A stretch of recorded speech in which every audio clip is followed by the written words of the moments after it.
الحمد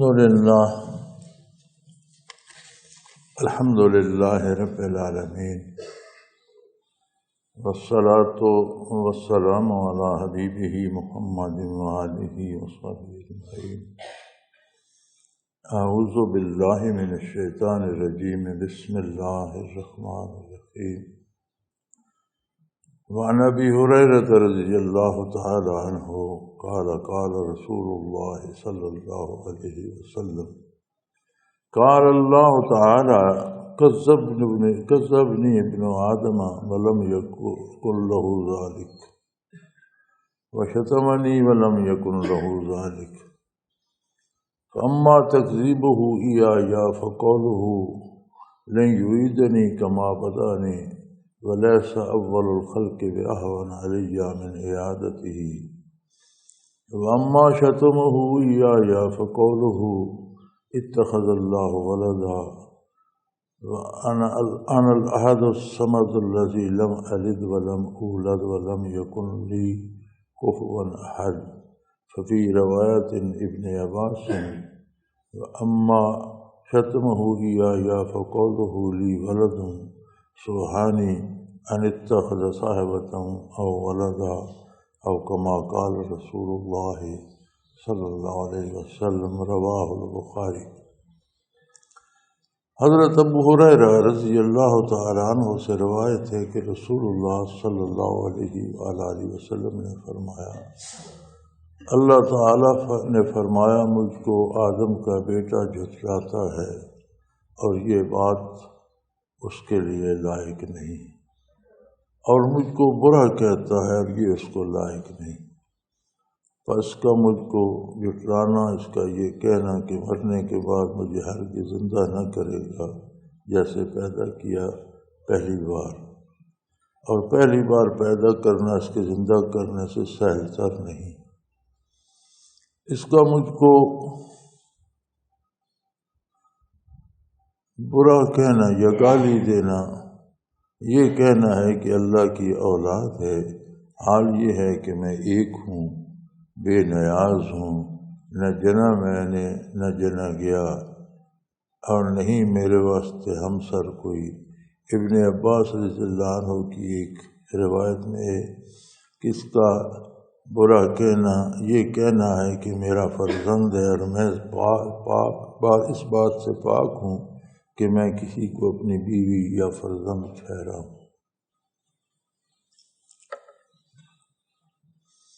رسول اللہ صلی اللہ علیہ وسلم نے ارشاد باری نقل فرمایا، حدیث قدسی اسے کہتے ہیں، جو باتیں قرآن میں بھی نہیں ہیں، قرآن اللہ کا ذاتی کلام ہے، حدیث ساری وحی الہی ہے، لیکن الفاظ اور کلام حضور علیہ السلام کا ہے۔ قرآن میں بات بھی اللہ کی ہے، الفاظ بھی اللہ کے ہیں، حدیث میں بات اللہ کریم کی ہے، الفاظ نبی کریم صلی اللہ علیہ وسلم۔ حدیث قدسی وہ روایات ہیں جو باتیں اللہ کریم کی اور حضور اکرم صلی اللہ علیہ وسلم کے مابین ہوئیں، اور حضور نے وہ تعلیم امت کے لیے بیان فرمائی۔ تو حضور صلی اللہ علیہ وسلم نے فرمایا، اللہ کریم فرماتا ہے کہ آدم کا بیٹا مجھے جھٹلاتا ہے، انکار کرتا ہے میری قدرت کا، میری عظمت کا، میرے ارشاد کو غلط قرار دیتا ہے، اور یہ اسے کسی طور زیب نہیں دیتا۔ ایک ادنا سی مخلوق ہو کر ہر لمحہ میری ربوبیت کا محتاج ہو کر ہر لمحہ اس کے ذرے ذرے کو پال رہا ہوں، میں اس کے رزق کا انتظام کر رہا ہوں، اس کے لیے سورج، چاند، ستارے، رات دن، کائنات کا نظام بے پناہ وسیع تر نظام اس کے لیے ترتیب دیا ہے، اور وہ میری بات کا انکار کرتا ہے، کہتا ہے یہ جھوٹ ہے، یہ اسے کسی طور زیب نہیں دیتا۔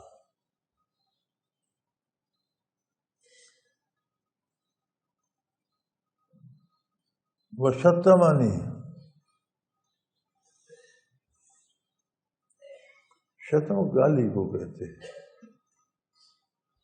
گالی کیا ہوتی ہے؟ کسی کے لیے ایسے الفاظ استعمال کرنا جو اس کے لیے انتہائی تکلیف دہ، انتہائی توہین آمیز اور انتہائی غصہ دلانے والے ہیں۔ گالی میں 3 چیزیں پائی جاتی ہیں۔ توہین آمیز ہوتی ہے گالی، انتہائی توہین ہوتی ہے اس میں، اور انتہائی غصہ دلانے والی اور ناقابل برداشت الفاظ ہوتے ہیں۔ تو فرمایا وہ میری شان میں ایسے الفاظ کہتا ہے، یہ تو اسے زیب نہیں ہے۔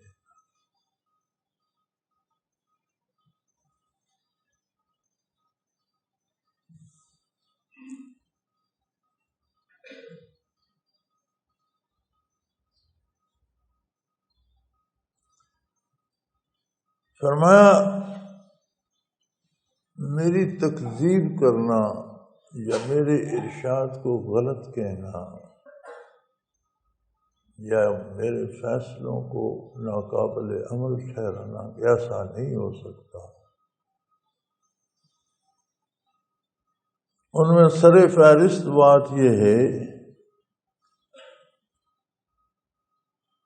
کہ کہتا ہے مرنے کے بعد میں زندہ نہیں ہوں گا، اللہ مجھے زندہ۔ مرنے کے بعد کون زندہ کر سکتا ہے؟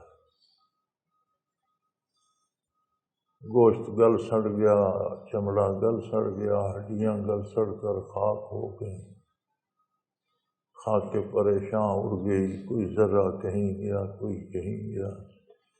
پھر دوبارہ اس میں زندگی کا کیا تصور ہے کہ پھر زندہ کرے گا؟ یہ ممکن نہیں ہے۔ فرمایا یہ اتنا بھی نہیں سوچتا کہ دوبارہ زندہ کرنے سے پہلی بار پیدا کرنا اصولاً مشکل ہے، اللہ کے لیے مشکل نہیں ہے، لیکن اصولاً ایک چیز جو پہلی بار بنائی جاتی ہے، عدم سے وجود میں لائی جاتی ہے، وہ مشکل ہوتی ہے۔ اگر وہ ٹوٹ جائے، گر جائے، اسے دوبارہ بنانا پہلی بار بنانے سے آسان ہوتا ہے۔ آپ ایک مکان بناتے ہیں تو کہاں سے مٹیریل جمع کرتے ہیں، تو گر جائے تو 75% مٹیریل تو وہی کام آ جاتا ہے جس میں ہے۔ ایک میز کرسی کوئی چیز بناتے ہیں، وہ ٹوٹ جائے تو زیادہ مٹیریل تو وہی کام آ جاتا ہے جو پہلے ہے۔ تو فرمایا یہ بھی نہیں سوچتا کہ جس نے پہلی بار خاک کے ذرات سے انسانی سیل پیدا کیے، انہیں مختلف دواؤں غذاؤں کی صورت میں باپ تک ماں تک پہنچایا، آدھے سیل بچے کے باپ کے خون میں بن رہے ہیں، آدھے ماں کے خون میں بن رہے ہیں، پھر ان کو ملایا، پھر ایک چھوٹے سے جرثومے سے انسانی وجود ترتیب دیا۔ غذا ماں کھا رہی ہے، اس کا اپنا وجود بن رہا ہے، لیکن بچے کا حصہ تقسیم ہو کر بچے کے وجود کو جا رہا ہے۔ وجود بنایا، بے جان لوتھڑا بنا، گوشت کی خون کی پھٹکی بنی، پھر گوشت کا لوتھڑا بنا، پھر اس میں ہڈی پیدا ہوئی، پھر اس پر چمڑا بنا، پھر اس کے ایک ایک عضو کو شکم مادر میں ترتیب دیا، ہاتھ، پاؤں، آنکھیں، دماغ جیسی نازک چیز، زبان، قوت گویائی، دل جیسا نازک عضو، پھر اسے ماں کے پیٹ میں ہی چلا دیا۔ تو شکم مادر سے چلنا شروع ہوتا ہے، لب گود تک چلتا رہتا ہے۔ وہ سینکڑوں سال بھی زندہ رہے تو سینکڑوں سال ایک لمحے کے لیے رکتا نہیں ہے۔ کیسی کیسی نظر جیسی نگاہ جیسی آنکھوں جیسی مشینیں تھی، یہ کیا آسان تھا کہ دوسری دفعہ نہیں بنا سکتا۔ سادہ سی بات تو یہ ہے کہ اللہ ہر چیز پہ قادر ہے، لیکن اگر کوئی تجزیہ ہی کرنا چاہے اور تجزیے سے قبول کرنا چاہے تو اسے یہ تو سوچنا چاہیے کہ یہ جو پہلی دفعہ جس ترتیب جس طریقے سے اللہ کریم نے خاکی ذرات کو لے کر پھر ان میں عالم عمل کی روح ڈالی، پھر اسے ایک زندہ انسان بنا دیا، پھر وہ زمین پہ آ کے کوئی جرنیل بن گیا، کوئی شہنشاہ بن گیا، کوئی مفتی فقیہ اور عالم بن گیا، کوئی چور ڈاکو بدکار بن گیا، چونکہ اس نے اپنی اختیار بھی دیا تھا، وسائل اور ذرائع بھی دیے، تو کیا کیا لوگ بنتے رہے، لیکن کیا کار کے حیات میں ایک ہی طرح سے ڈھل بن کر نہیں آتے؟ تو اتنا باریکی کا کام اس خوبصورتی سے ایک بار نہیں مسلسل ہو رہا ہے، اربوں خربوں انسان گزر گئے، اربوں خربوں شاید پیچھے منتظر ہوں گے دنیا میں آنے کے، اللہ ہی بہتر جانے، اور اربوں دنیا میں موجود ہیں، گورے کالے سیاہ سفید، چھوٹے قد کے طاقتور بڑے کمزور بیمار صحت مند، عالم فاضل پڑھے لکھے ان پڑھ، ہر طرح کے مخلوق خدا، ہر لمحہ ایک طوفان ہے، ایک سیلاب کی طرح مخلوق آ رہی ہے، ایک سیلاب کی طرح جا رہی ہے۔ کبھی سوچنے کا تکلف کیا کہ اتنی مخلوق روزانہ کہاں جاتی ہے؟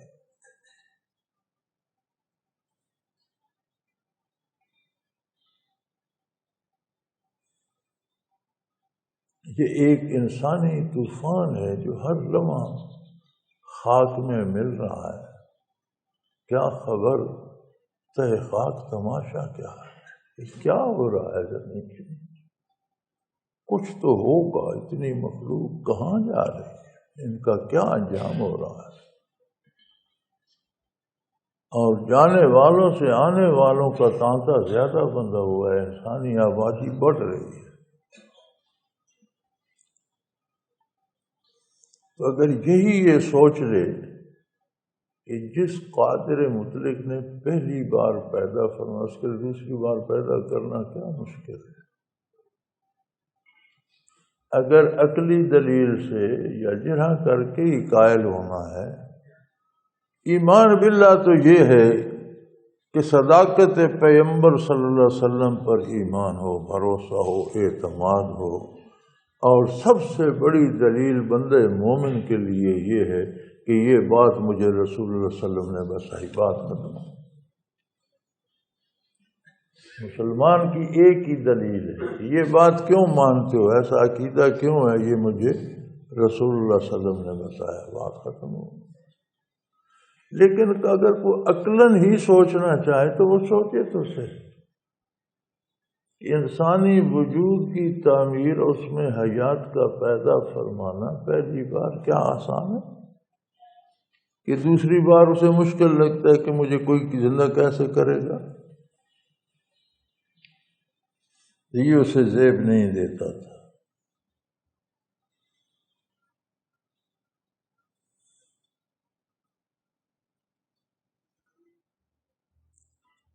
اما شتم ہو یا اور مجھے گالی دینا، میری توہین کرنا، ناقابل برداشت الفاظ میری ذات کے لیے استعمال کرنا، غصہ دلانا، ایسے جملے کہنا کہ سننے والا سختی سے جواب دینے پر آمادہ ہو جائے، وہ یہ ہے کیوں کہتے اتخذ اللہ ولدا کہ اللہ کے بیٹے ہیں۔ وقالت الیہود عزیر ابن اللہ، یہودیوں نے کہہ دیا حضرت عزیر علیہ السلام اللہ کے بیٹے۔ وقالت النصارى المسیح ابن اللہ، عیسائیوں نے کہہ دیا عیسیٰ علیہ السلام اللہ کے بیٹے ہیں۔ مشرکین عرب کہتے تھے فرشتے اللہ کی بیٹیاں ہیں۔ یہ تو سخت توہین ہے میری، سخت غصہ دلانے والی بات ہے، غضب کو بھڑکانے والی بات ہے، ایسی بات ہے کہ جس کی شان میں کہی جائے اس کو انتقام پہ مجبور کر دے۔ میری مخلوق ہو کر، ہر آن میرا محتاج ہو کر، 10 کھرب سل ہیں ہر انسان کے وجود میں، اور ہر سل ہر آن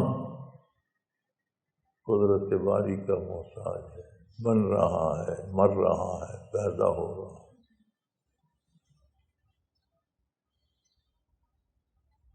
اور فرمایا حقیقت یہ ہے، حال یہ ہے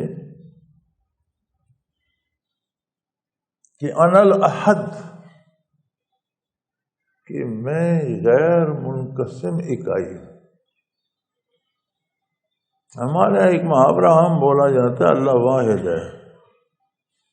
یہ محاورہ درست نہیں، اللہ واحد نہیں ہے، اللہ احد ہے۔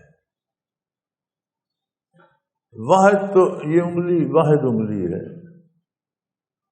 لیکن اس میں 20 اجزاء ہیں، چمڑا ہے، گوشت ہے، پٹھے ہیں، ہڈیاں ہیں۔ اس واحد کے اندر کتنی اکائیاں ہیں؟ اللہ احد ہے۔ احد وہ اکائی ہوتی ہے جو غیر منقسم ہے۔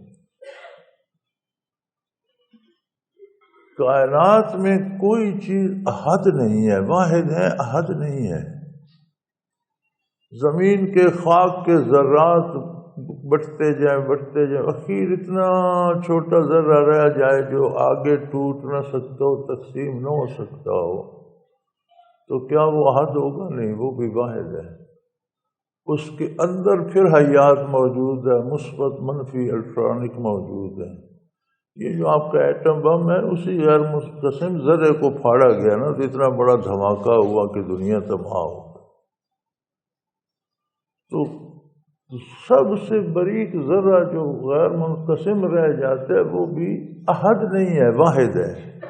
اس کے اندر پھر اجزاء، احد ہونا صرف اللہ کی شان ہے۔ اور فرمایا انا الاحد۔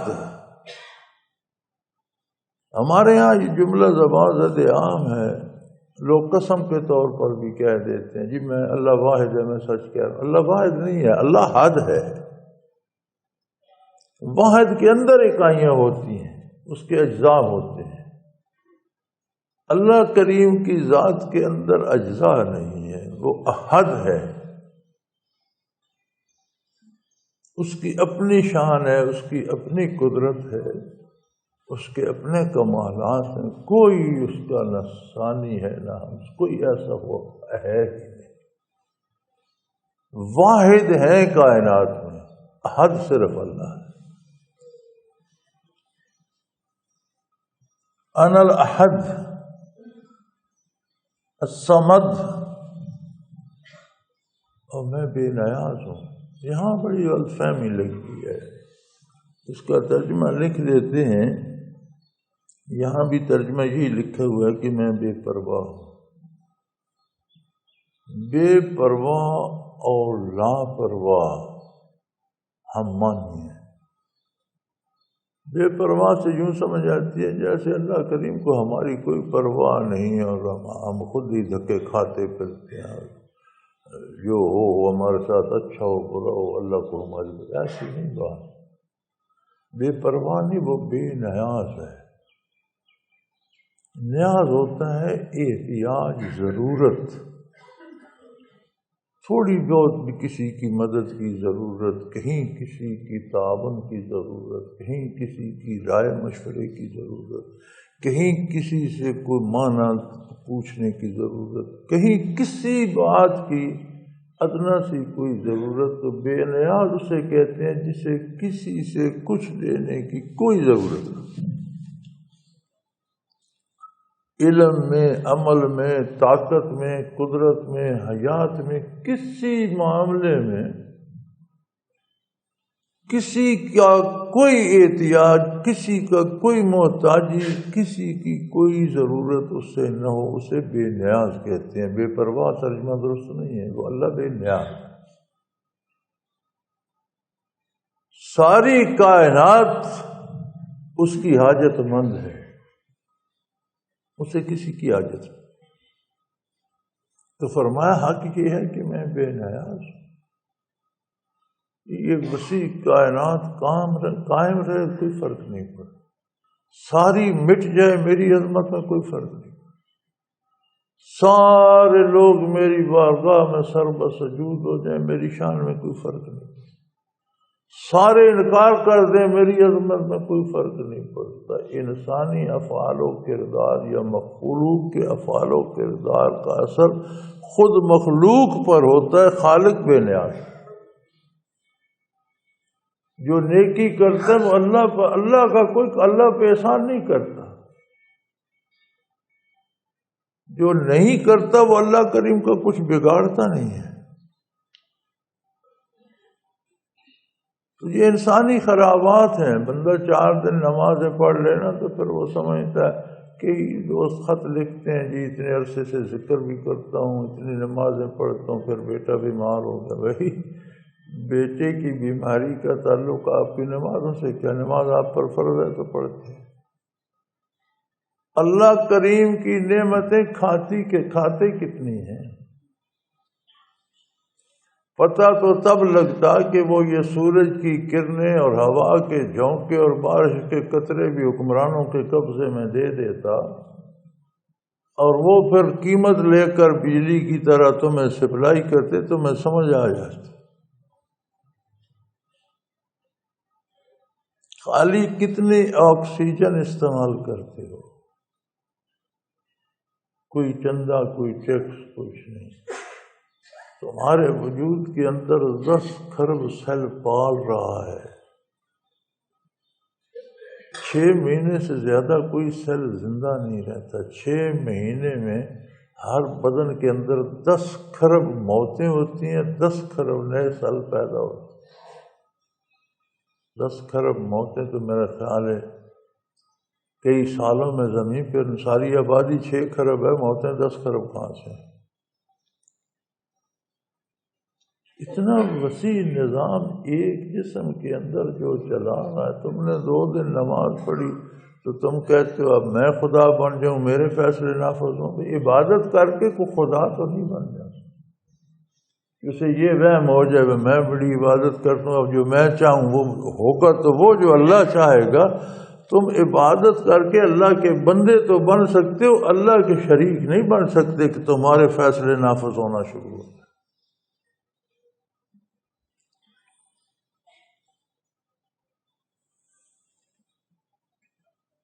تو فرمایا میں بے نیاز ہوں، کسی طرح کی کوئی احتیاج ضرورت محتاجی مجھے نہیں ہے۔ لم الد ولم اولد، نہ میری کوئی اولاد ہے نہ میرے کوئی والدین ہیں، میں اپنی ذات میں آپ ہوں، ہمیشہ سے ہوں، ہمیشہ رہوں۔ والدین بھی ہوں یا اولاد بھی ہو تو وہ اسی جنس سے ہوتی ہے۔ انسان کے والدین انسان ہوتے ہیں، بے شک بیٹا عالم ہو جائے لیکن باپ عالم کا باپ ہو، بیٹا جرنیل ہو جائے باپ کسان ہو لیکن وہ جرنیل کا باپ ہوتا، بیٹا بادشاہ ہو جائے باپ کسان ہو لیکن وہ بادشاہ کا باپ ہوتا ہے۔ انسان تو ہوتا ہے، اولاد کمزور ہو، نالائق ہو، بیکار ہو، لیکن انسان تو بنیادی طور پر ہوتا ہے۔ تو فرمایا میرا تو کوئی ہمسر نہیں۔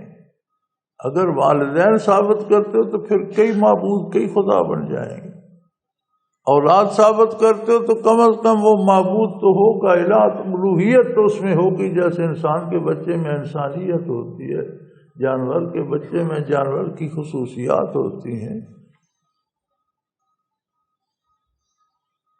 کمزور ہو یا کم تر ہو لیکن ہوتی بنیادی طور پر تو شیر کا بچہ شیر، کتے کا بچہ کتا، بیل کا بچہ بیل، انسان کا بچہ انسان۔ تو اگر اللہ کی بھی اولاد ہو تو کمزور سے ہی، چھوٹا موٹا سے ہی ایک اور الہ تو ہوگا۔ تو میں شکر گزار، یہ تصور ہی بنیادی طور پر غلط ہے کہ کوئی میرے والدین ثابت کرے یا اولاد ثابت کرنا چاہے۔ وَلَمْ يَكُنْ لِي كُفُوًا أَحَدٌ، اور کوئی دوسرا کسی طرح سے کسی بات میں، علم میں، عمل میں، قدرت میں، طاقت میں، کسی شعبے میں میرے برابر کوئی نہیں آ سکتا، کیونکہ میں اکیلا خالق ہوں، باقی سب مخلوق ہے۔ فرشتہ ہے، انبیاء ہیں، صلحاء ہیں، بادشاہ ہیں، امراء ہیں، لیکن سب مخلوق۔ خالق اور مخلوق برابر نہیں ہو سکتے۔ بنانے والا اور بننے والی چیز ایک جیسے تو نہیں ہو، تو میرا کوئی ہمسر نہیں۔ یہاں ہم سے عموماً یہ کوتاہی ہوتی ہے، تراجم میں بھی، تفاسیر میں بھی، زبان و کلام میں، بیان میں بھی، سلوک میں، ہم انبیاء علیہ السلام کی اس میں بڑی شان سمجھتے ہیں کہ ہم انہیں اللہ کی صفات میں شریک کر لیں اور ان کے لیے وہ الفاظ استعمال کریں جو اللہ کو زیبا ہے۔ ایک طبقہ اس طرف نکل جاتا ہے، انتہا تک چلا ہے، دوسرا دوسری طرف جو وجہ سمجھتا ہے کہ عظمت الہی اس بات میں ہے کہ باقی سب کی توہین اور تردید کی جائے، حتیٰ کہ وہ انبیاء کی عظمت کو بھی معاف نہیں کرتے اور انبیاء کی توہین آمیز الفاظ لکھ دیتے ہیں۔ یہ دونوں انتہائیں ہیں اور زیادتی ہے۔ اعتدال یہ ہے کہ اللہ اللہ ہے، واحد لا شریک ہے، ساری کائنات، ساری مخلوق میں سب سے افضل مخلوق اللہ کے نبی اور رسول ہے۔ تمام رسولوں میں سے سب سے افضل ہستی، سب کے امام، آقا نامدار حضرت محمد رسول اللہ، لیکن اللہ کے رسول ہیں، اللہ کی ذات یا صفات میں شریک نہیں۔ سادہ سی بات، سادہ سا ایمان، سیدھا سا، تو بڑا نازک معاملہ ہے۔ عظمت انبیاء بھی بحال رہنی چاہیے اور عظمت الہی پہ بھی حرف نہیں آنا چاہیے۔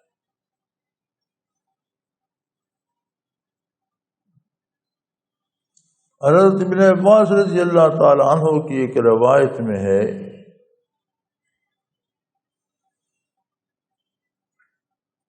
کہ انسان جو ابن آدم کا بیٹا مجھے جو گالی دیتا ہے وہ یہ ہے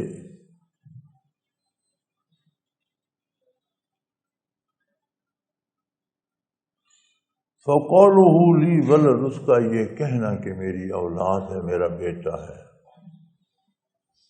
اللہ کی شان میں یہ کہنا، یہ اس طرح کا ہے جیسے کسی کو انتہائی غضبناک کرنے والی کو گالی دی جائے، توہین آمیز کلمہ کہا جائے، نہایت اس کے غضب کو ابھارنے والی بات کی جائے۔ فرمایا سبحانی، میں تو پاک بے نیاز ہوں، پاک ہوں ان چیزوں سے، ان سے بہت بالا تر۔ اولاد کا ہونا جہاں ایسا ہے کہ اولاد باپ کی مثل ہوتی ہے، وہاں یہ بھی ہے کہ اولاد ایک کمزوری بھی ہوتی ہے، تو میں تو کمزوریوں سے پاک ہوں۔ ان باتوں سے بہت بلند ہے میری شان کہ کسی کو اپنی بیوی بناؤں یا کسی کو اپنی اولاد ہوگی تو بیوی بھی ہوگی، اور میں یہ بات انسان کو زیب نہیں دیتی کہ میری شان میں ایسے کلمات کہے۔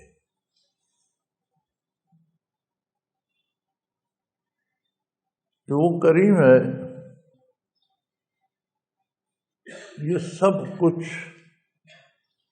ہوتا آیا ہے، آج بھی ہو رہا ہے اور شاید آگے بھی ہوتا چلا جائے گا۔ لوگ ایسا کہنے والے تھے بھی، ہیں بھی، رہیں گے بھی، لیکن وہ ایسا کریم ہے کہ اس نے ان پر بھی توبہ کا دروازہ بند نہیں کیا۔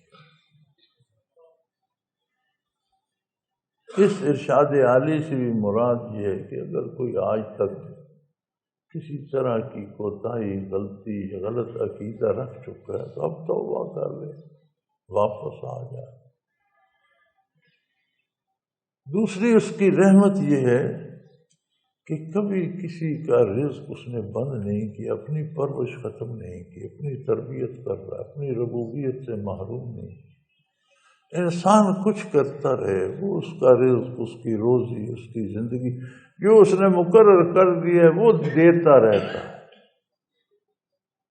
حالانکہ چاہیے تو یہ تھا کہ جو اتنا غضب کو بھڑکا ہے اس کا بند کر دیا جائے، رزق بند کر دی جائے، حیات چھین دی جائے، لیکن وہ کریم ہے۔ اور اس کے ساتھ سب سے بڑا احسان یہ ہے کہ پھر توبہ کا دروازہ کھلا ہے اور توبہ کی گنجائش موجود ہے۔ تو کتنی غلطیاں ہو جائیں، کتنی کوتاہیاں ہو جائیں، کتنے گناہ ہو جائیں، رحمت باری سے مایوس نہیں ہونا چاہیے۔ سب کا علاج توبہ ہے، اور توبہ الفاظ کو نہیں کہتے، توبہ عمل کا نام ہے کہ آئندہ سے وہ گناہ چھوڑ دے اور اللہ کے نبی صلی اللہ علیہ وسلم کی اطاعت کا رستہ اپنا لے۔ یہ توبہ توبہ ایک عمل ہے، قول توبہ نہیں ہے۔ وآخر دعوانا ان الحمد للہ رب العالمین۔ الحمد للہ رب العالمین، والصلاة والسلام علی حبیبہ محمد۔ اللهم ربنا لا تقتلنا بغضبك ولا تهلكنا بعذابك واعف عنا قبل ذلك۔ اللهم ربنا لا تسلط علينا من لا يرحمنا، أنت ولينا في سفرنا وحضرنا في مالنا، توفنا مسلمين وألحقنا بالصالحين، وصلى الله تعالى على حبيبه محمد۔ سنائیے جی۔